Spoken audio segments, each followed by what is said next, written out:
Kite Runner, Chapter 12. In Afghanistan, Yelda is the first night of the month of Jadi, the first night of winter, and the longest night of the year. As was the tradition, Hassan and I used to stay up late, our feet tucked in the kursi, while Ali tossed apple skin into the stove and told us ancient tales of sultans and thieves to pass that longest nights. It was from Ali that I learned the lore of Yelda, that bedeviled moths flung themselves at candle flames, and wolves climbed mountains looking for the sun. Ali swore that if you ate watermelon the night of Yelda, you wouldn't get thirsty the coming summer. When I was older, I read my poetry books that Yelda was the starless night tormented lovers kept vigil, and during the endless dark, waiting for the sun to rise and bring with it their loved one.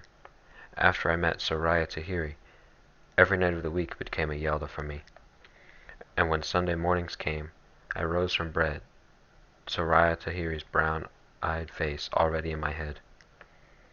In Baba's bus, I counted the miles until I'd see her sitting barefoot, arranging cardboard boxes of yellowed encyclopedias, her heels white against the asphalt, silver bracelets jingling around her slender wrists. I'd think of the shadow her hair cast on the ground when it slid off her back and hung down like a velvet curtain. Soraya. Swap meet princess. The morning sun to my Yelda. I invented excuses to stroll down the aisle, which Baba had acknowledged with playful smirk, and passed the Tahiri's stand. I would wave at the general, perpetually dressed in his shiny, overpressed gray suit, and he would wave back. Sometimes he'd get up from his director's chair, and we'd make small talk about my writing, the war, the day's bargains. And I'd have to will my eyes not to peel away, not to wander where Soraya sat reading a paperback.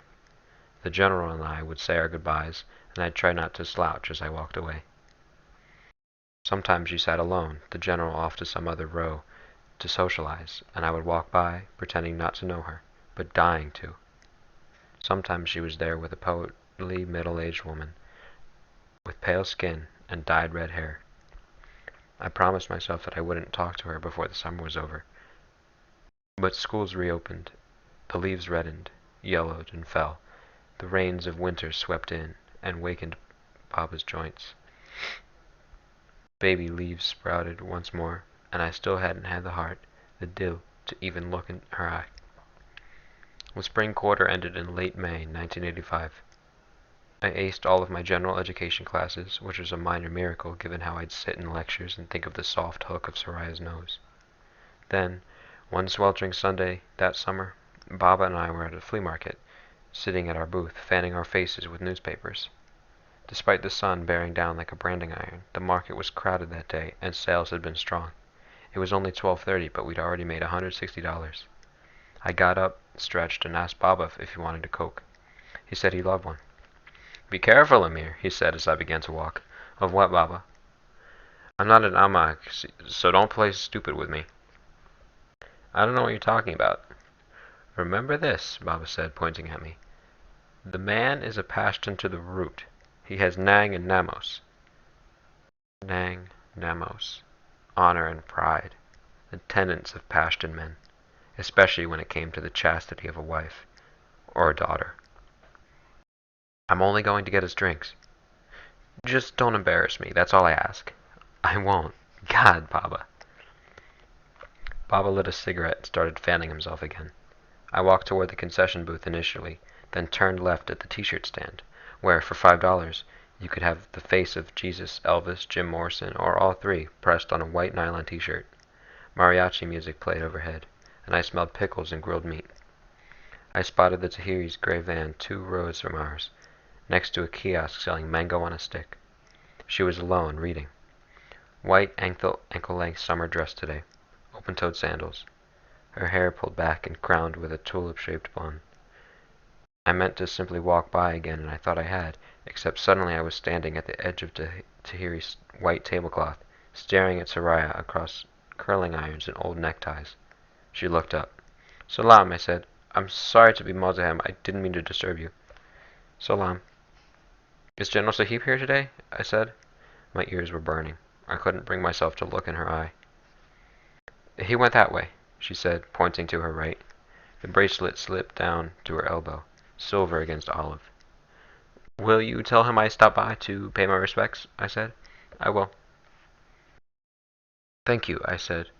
"Oh, and my name is Amir, in case you need to know. So you can tell him that I stopped by to pay my respects." "Yes." I shifted on my feet, cleared my throat. "I'll go now. Sorry to have disturbed you." "Nay, you didn't," she said. "Oh, good." I tipped my head and gave her a half smile. "I'll go now." Hadn't I already said that? Kota Hafez. Kota Hafez. I began to walk, stopped, and turned. I said it before I had a chance to lose my nerve. "Can I ask what you're reading?" She blinked. I held my breath. Suddenly I felt the collective eyes of the flea market Afghans shift to us. I imagined a hush falling, lips stopping in mid-sentence, heads turning, eyes narrowing with keen interest. What was this?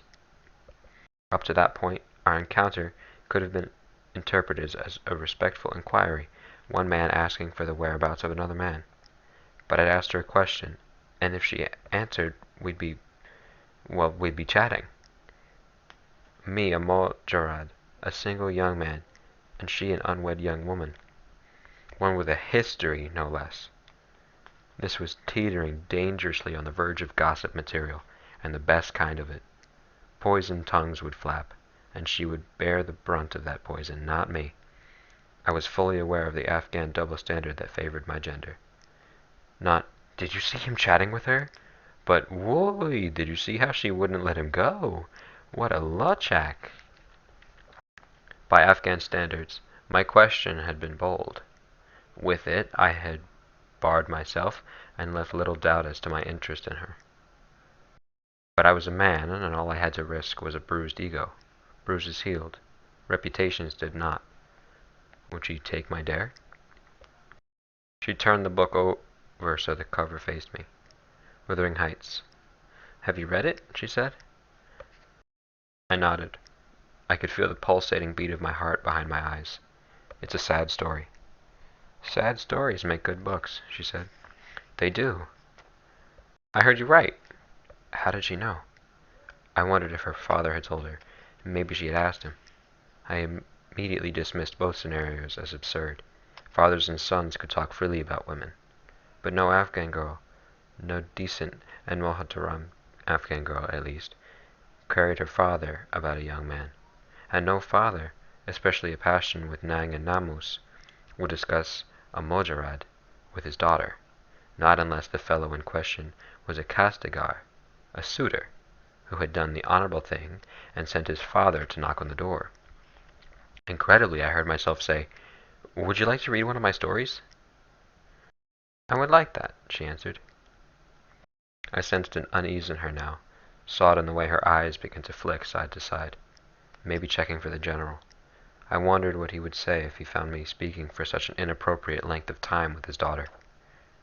"Maybe I'll bring you one someday," I said. I was about to say more when the woman I'd seen on occasion with Soraya came walking up the aisle. She was carrying a plastic bag full of fruit. When she saw us, her eyes bounced from Soraya to me and back. She smiled. "Amir Jan, good to see you," she said, unloading the bag on the tablecloth. Her brow glistened with the sheen of sweat. Her red hair, coiffed like a helmet, glittered in the sunlight.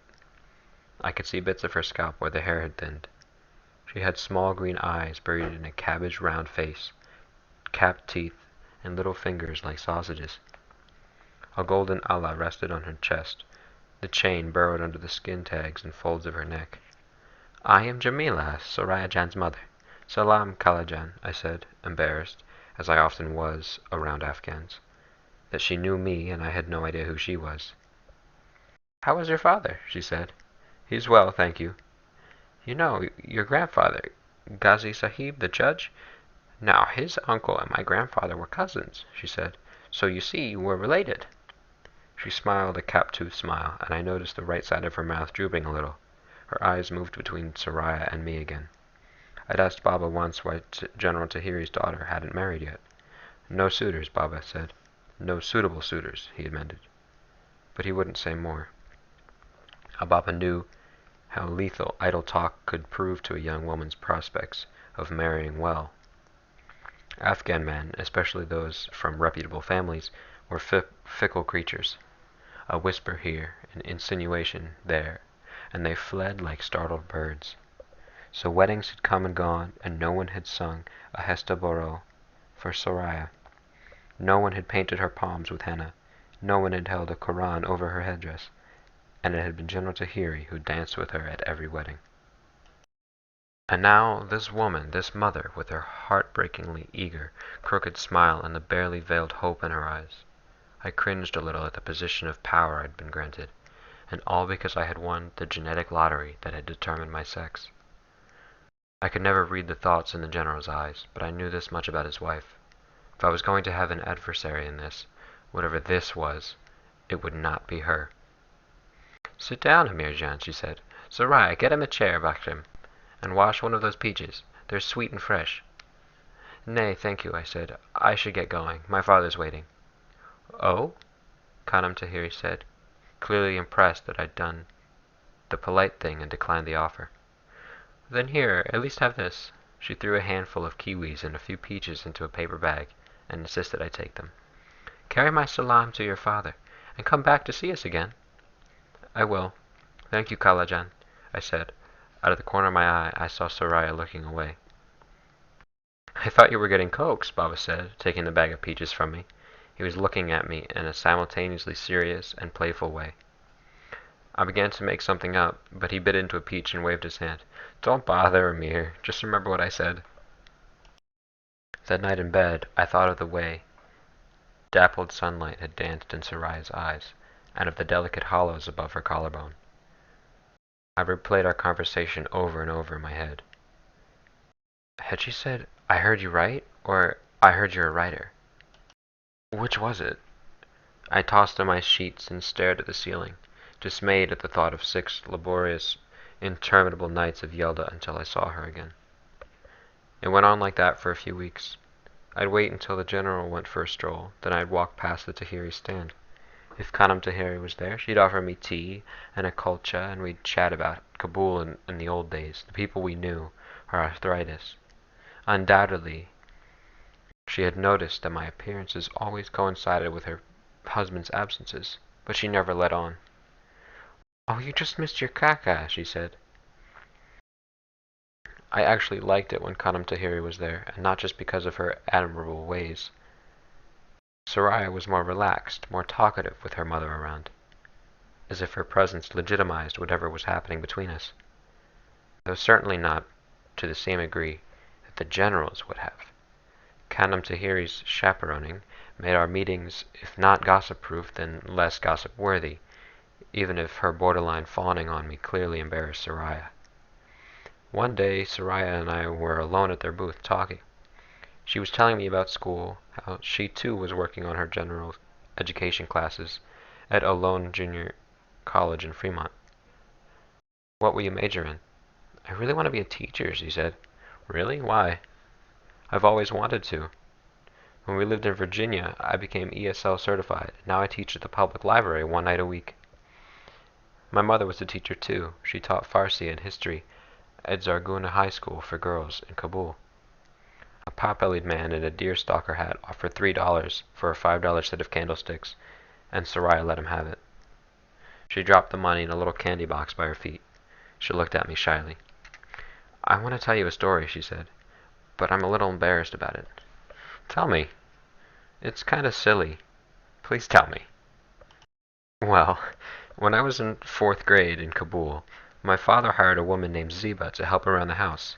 She had a sister in Haran, in Mashhad, and since Ziba was illiterate, she'd ask me to write her sister letters once in a while. And when the sister replied, I'd read her letter to Ziba. One day I asked her if she'd like to learn to read and write.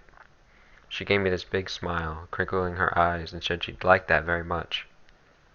So we'd sit at the kitchen table after I was done with my own schoolwork, and I'd teach her Aleph Be.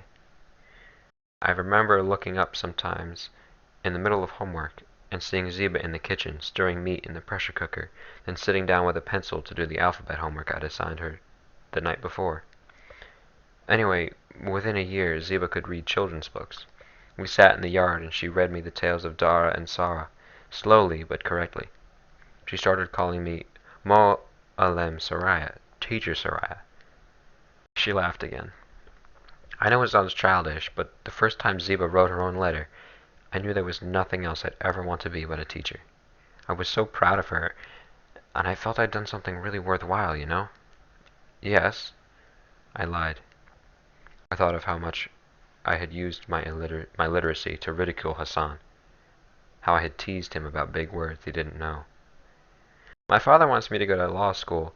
My mother's always throwing hints about medical school, but I'm going to be a teacher. It doesn't pay much here, but it's what I want to do.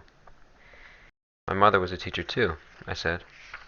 I know, she said. My mother told me.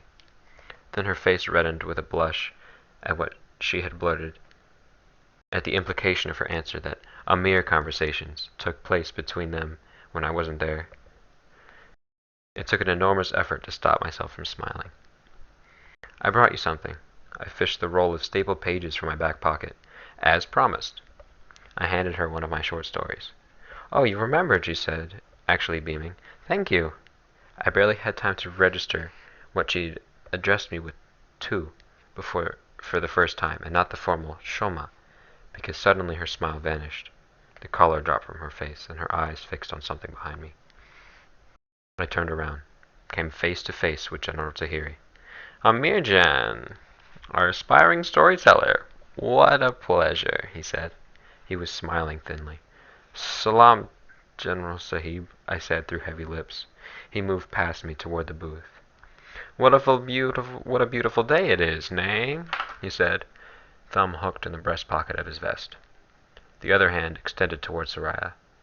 She gave him the pages. They say it will rain this week. Hard to believe, isn't it? He dropped the rolled pages in the garbage can, turned to me and gently put a hand on my shoulder. We took a few steps together. You know, Bakchem, I have grown rather fond of you. You're a decent boy, I really believe that, but... He sighed and waved a hand. Even decent boys need reminding sometimes. So it's my duty to remind you that you are among peers in this flea market. He stopped. His expressionless eyes bored into mine. You see, everyone here is a storyteller. He smiled, revealing perfectly even teeth. Do pass my respects to your father, Amirjan. He dropped his hand, smiled again. What's wrong? Baba said. He was taking an elderly woman's money for a rocking horse. Nothing, I said. I sat down on an old TV set. Then I told him anyway. Ah, Amir. As it turned out, I didn't get to brood too much over what had happened, because later that week, Baba caught a cold. It started with a hacking cough and the sniffles. He got over the sniffles, but the cough persisted. He'd hack into his handkerchief, stone in his pocket.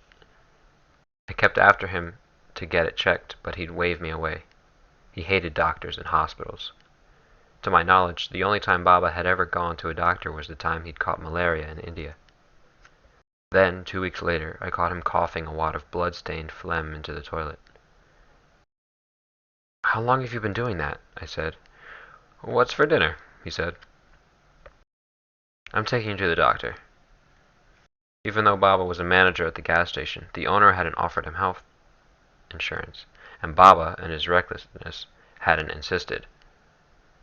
So I took him to the county hospital in San Jose. This sallow, puffy-eyed doctor who saw us introduced himself as a second-year resident. He looks younger than you and sicker than me, Baba grumbled. The resident sent us down for a chest x-ray. When the nurse called us back in, the resident was filling out a form. Take this to the front desk, he said, scribbling quickly. What is it? I asked. A referral. Scribble, scribble. For what? Pulmonary clinic. What's that? He gave me a quick glance, pushed up his glasses, began scribbling again. He's got a spot on his right lung. I want them to check it out. A spot? I said, the room suddenly too small. Cancer? Baba added casually. Possible. It's suspicious anyway. the doctor muttered. Can't you tell us more? I asked. Not really. I need a CAT scan first, then see the lung doctor. He handed me the referral form. You said your father smokes, right? Yes. He nodded, looked from me to Baba and back again. They'll call you within 2 weeks. I wanted to ask him how I was supposed to live with that word, suspicious, for 2 whole weeks. How was I supposed to eat, work, study? How could he send me home with that word? I took the form and turned it in. That night, I waited until Baba fell asleep, and then folded a blanket. I used it as a prayer rug. Bowing my head to the ground, I recited half-forgotten verses from the Quran, verses the mullah had made us commit to memory in Kabul, and asked for kindness from a God I wasn't sure existed. I envied the mullah now, envied his faith and certainty. 2 weeks passed and no one called, and when I called them, they told me they'd lost the referral. Was I sure I had turned it in? They said they would call in another 3 weeks. I raised hell and bargained the 3 weeks down to 1 for the CAT scan, 2 to see the doctor. The visit with the pulmonologist, Dr. Schneider, was going well until Baba asked him where he was from. Dr. Schneider said Russia. Baba lost it. Excuse us, doctor, I said, pulling Baba aside. Dr. Schneider smiled and stood back, stethoscope still in hand. Baba, I read Dr. Schneider's biography in the waiting room. He was born in Michigan. Michigan! He's American. A lot more American than you and I will ever be. I don't care where he was born. He's Russi, Baba said, grimacing like it was a dirty word. His parents were Russi. His grandparents were Russi. I swear on your mother's face I'll break his arm if he tries to touch me. Dr. Schneider's parents fled from Sharawi, don't you see? They escaped. But Baba would hear none of it. Sometimes I think the only thing he loved as much as his late wife was Afghanistan, his late country. I almost screamed with frustration. Instead, I sighed and turned to Dr. Schneider. I'm sorry, doctor, this isn't going to work out.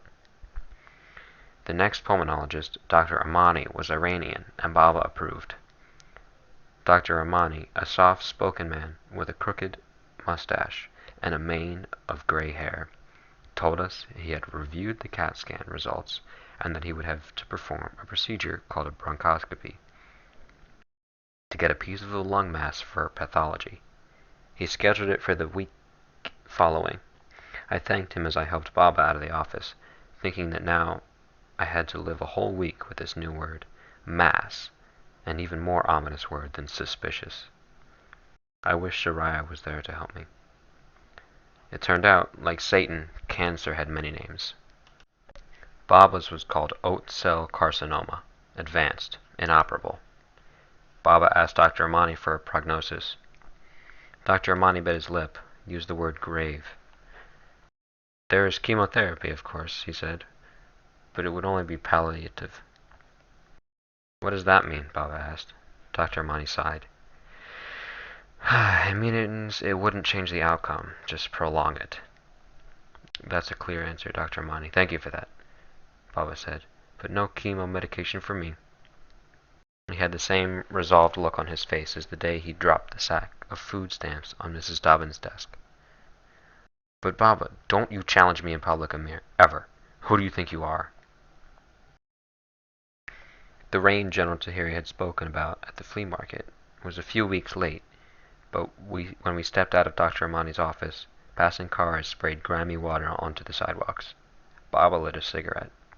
He smoked all the way to the car and all the way home. As he was slipping the key into the lobby door, I said, I wish you'd give the chemo a chance, Baba. Baba pocketed the keys, pulled me out of the rain and under the building's striped awning. He kneaded me on the chest with the hand holding the cigarette. Boss, I've made my decision. What about me, Baba? What am I supposed to do? I said, my eyes welling up. A look of disgust swept across his rain-soaked face. It was the same look he'd given me when, as a kid, I'd fall, scrape my knees, and cry. It was the crying that brought it on then, the crying that brought it on now. You're 22 years old, Amir, a grown man. He opened his mouth, closed it, opened it again, reconsidering. Above us, rain drummed on the canvas awning. What's going to happen to you, you say? All those years? That's what I was trying to teach you? How to never ask that question. He opened the door, turned back to me. And one more thing. No one finds out about this, you hear me? No one. I don't want anybody's sympathy. Then he disappeared into the dim lobby. He chain-smoked the rest of that day in front of the TV. I didn't know what or whom he was defying. Me, Dr. Monty, or maybe the God he had never believed in. For a while, even cancer couldn't keep Baba from the flea market. We made our garage sale treks on Saturdays, Baba the driver and me the navigator, and set up our display on Sundays. Brass lamps, baseball gloves, ski jackets with broken zippers. Baba greeted acquaintances from the old country, and I haggled with buyers over $1 or two. Like any of it mattered. Like the day I would become an orphan was inching closer with each closing of a shop. Sometimes General Tahiri and his wife strolled by. The general, ever the diplomat, greeted me with a smile and his two-handed shake. There was a new reticence to Khanum Tahiri's demeanor, a reticence broken only by her secret, droopy eyes, smiling in the furtive, apologetic looks she cast my way when the general's attention was engaged elsewhere. I remember that period as a time of many firsts. The first time I heard Baba moan in the bathroom. First time I found blood on his pillow. In over 3 years running the gas station, Baba had never called in sick. Another first. By Halloween of that year, Baba was getting so tired by mid-Saturday afternoon that he'd wait behind the wheel while I go out and bargain for junk. By Thanksgiving, he wore out before noon. When sleighs appeared on front lawns and fake snow on Douglas firs, Baba stayed home and I drove the WV bus alone up and down the peninsula. Sometimes at the flea market, Afghan acquaintances made remarks about Baba's weight loss. At first they were complimentary. They even asked the secret to his diet. But the queries and compliments stopped when the weight loss didn't. When the pounds kept shedding and shedding, when his cheeks hollowed and his temples melted and his eyes receded into their sockets. Then, one cool Sunday, shortly after New Year's Day, Baba was selling a lampshade to a stocky Filipino man while I rummaged the VW for a blanket to cover his legs with. "Hey man, this guy needs help," the Filipino said with alarm. I turned around and found Baba on the ground. His arms and legs were jerking. "Comac!" I cried. "Somebody help!" I ran to Baba. He was frothing at the mouth, the foamy spittle soaking his beard. His upturned eyes showed nothing but white. People were rushing to us. I heard someone say seizure, someone else yelling, "Call 911!" I heard running footsteps. The sky darkened as a crowd gathered around us. Baba's spittle turned red. He was biting his tongue. I kneeled beside him and grabbed his arms and said, "I'm here, Baba, I'm here. You'll be all right. I'm right here," as if I could soothe the convulsions out of him. Talk them into leaving my Baba alone. I felt a wetness on my knees. I saw Baba's bladder had let go. "Shh, Babajan, I'm here. Your son is right here." The doctor, white-bearded and perfectly bald, pulled me out of the room. "I want to go over your father's CAT scans with you," he said. He put the films up on a viewing box in the hallway and pointed with an eraser end of his pencil to the pictures of Baba's cancer, like a cop showing mugshots of the killer to the victim's family. Baba's brain on those pictures looked like cross-section of a big walnut, riddled with tennis ball-shaped gray things. "As you can see, the cancer's metastasized," he said. "I'll have to take steroids to reduce the swelling in his brain and anti-seizure medications. And I'd recommend palliative radiation. Do you know what that means?" I said I did. I'd become conversant in cancer talk. "All right then," he said. He checked his beeper. "I have to go, but you can page me if you have any questions." "Thank you." I spent the night sitting on a chair next to Baba's bed. The next morning the waiting room down the hall was jammed with Afghans. The butcher from Newark, an engineer who'd worked with Baba on his orphanage. They filed in and paid Baba their respects in hushed tones. Wished him a swift recovery. Baba was awake then, groggy and tired, but awake. Mid-morning, General Tahiri and his wife came. Soraya followed. We glanced at each other, looked away at the same time. "How are you, my friend?" General Tahiri said, taking Baba's hand. Baba motioned to the IV hanging from his arm. Smiled thinly. The general smiled back. "You shouldn't have burdened yourselves, all of you," Baba croaked. "It's no burden," Khanum Tahiri said. "No burden at all. More importantly, do you need anything?" General Tahiri said. "Anything at all? Ask me like you'd ask a brother." I remembered something Baba had said about passions once. We may be hard-headed, and I know we're far too proud, but in the hour of need, believe me, there's no one you'd rather have at your side than a Pashtun. Baba shook his head on the pillow. "Your coming here has brightened my eyes." The general smiled and squeezed Baba's hand. "How are you, Amir Jan? Do you need anything?" The way he was looking at me, the kindness in his eyes.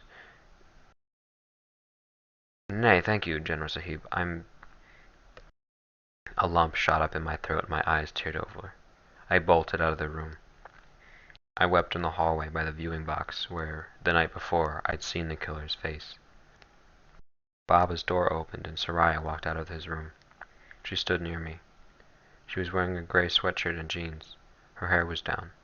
I wanted to find comfort in her arms. "So sorry, Amir," she said. "We all knew something was wrong, but we had no idea it was this." I blotted my eyes with my sleeve. "He didn't want anyone to know." "Do you need anything?" "No." I tried to smile. She put her hand on mine. Our first touch.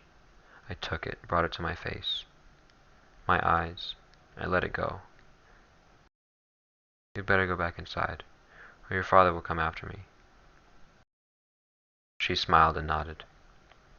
"I should." She turned to go. "Soraya." "Yes?" "I'm happy you came. It means the world to me." They discharged Baba 2 days later. They brought in a specialist called a radiation oncologist to talk Baba into getting radiation treatment. Baba refused. They tried to talk me into talking him into it, but I'd seen the look on Baba's face. I thanked them, signed their forms, and took Baba home in my Ford Torino. That night, Baba was lying on the couch, a wool blanket covering him. I brought him hot tea and roasted almonds, wrapped my arms around his back, and pulled him up much too easily. His shoulder blade felt like a bird's wing under my fingertips. I pulled the blanket back up to his chest where his ribs stretched thin, sallow skin. "Can I do anything else for you, Baba?" "Nay, Bakchem, thank you." I sat beside him. "Then I wonder if you'll do something for me, if you're not too exhausted." "What?" "I want you to go Kastegari. I want you to go ask General Tahiri for his daughter's hand." Baba's dry lips stretched into a smile, a spot of green on a wilted leaf. "Are you sure?" "More sure than I've ever been about anything." "You've thought it over?" "Ballet, Baba." "Then give me the phone and my little notebook." I blinked. "Now? Then when?" I smiled. "Okay." I gave him the phone and the little black notebook where Baba had scribbled his Afghan friend's numbers. He looked up the Tahiri's, dialed, brought the receiver to his ear. My heart was doing pirouettes in my chest. "Jamila Jan." "Salam alaikum," he said. He introduced himself. Paused. "Much better, thank you. It was so gracious of you to come." He listened for a while. Nodded. "I'll remember that, thank you. Is General Sahib home?" Pause. "Thank you." His eyes flicked to me. I wanted to laugh for some reason. Or scream. I brought the ball of my hand to my mouth and bit on it. Baba laughed softly through his nose. "General Sahib, salam alaikum." "Yes, much better." "Balay, you're so kind."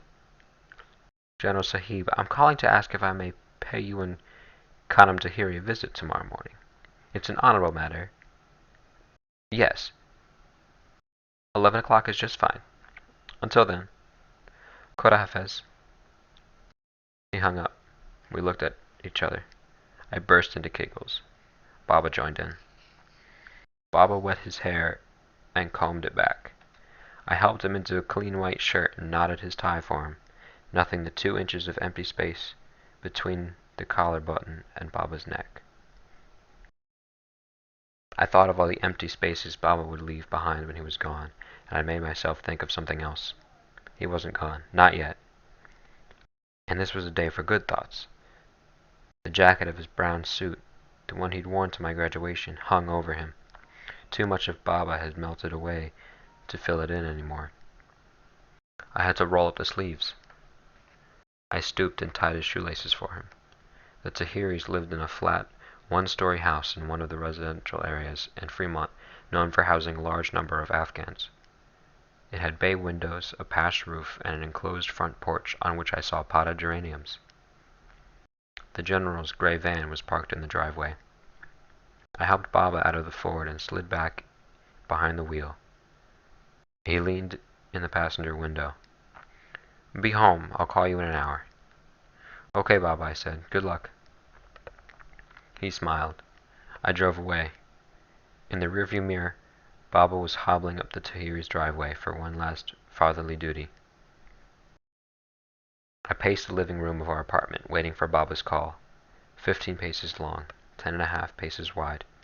What if the general said no? What if he hated me? I kept going to the kitchen, checking the oven clock. The phone rang just before noon. It was Baba. "Well?" "The general accepted."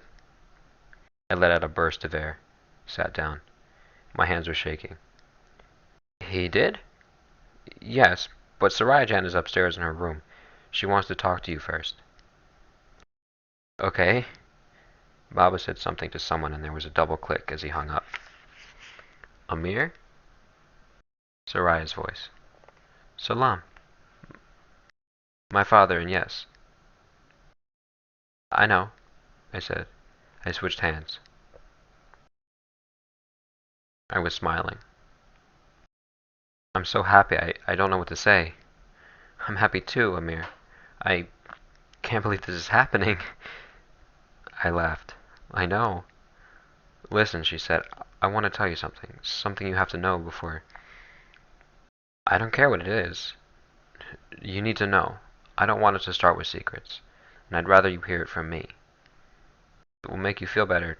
Tell me, but it won't change anything." There was a long pause at the other end. "When we lived in Virginia, I ran away with an Afghan man. I was 18 at the time, rebellious, stupid, and he was into drugs. We lived together for almost a month. All the Afghans in Virginia were talking about it. Hadar eventually found us. He showed up at the door and made me come home. I was hysterical, yelling, screaming, saying I hated him. Anyway, I came home and she was crying. "Excuse me." I heard her put the phone down, blow her nose. "Sorry." She came back on, sounding hoarse. "When I came back home, I saw my mother had had a stroke. The right side of her face was paralyzed, and I felt so guilty. She didn't deserve that. Hadar moved us to California shortly after." A silence followed. "How are you and your father now?" I said. "We've always had our differences. We still do, but I'm grateful he came for me that day. I really believe he saved me." She paused. "So, does what I told you bother you?" "A little," I said. I owed her the truth on this one. I couldn't lie to her and say that my pride, my iftikhar, wasn't stung at all that she had been with a man, whereas I had never taken a woman to bed. It did bother me a bit, but I had pondered this quite a lot in these weeks before I asked Baba to go Kastegari, and in the end, the question that always came back to me was this: how could I, of all people, chastise someone for their past? "Does it bother you enough to change your mind?" "No, Sarai, not even close," I said. "Nothing you said changes anything. I want us to marry." She broke into fresh tears. I envied her. Her secret was out, spoken, dealt with. I opened my mouth and almost told her how I'd betrayed Hassan, lied, driven him out, and destroyed a 40-year relationship between Baba and Ali. But I didn't. I suspected there were many ways in which Soraya Tahiri was a better person than me. Courage was just one of them.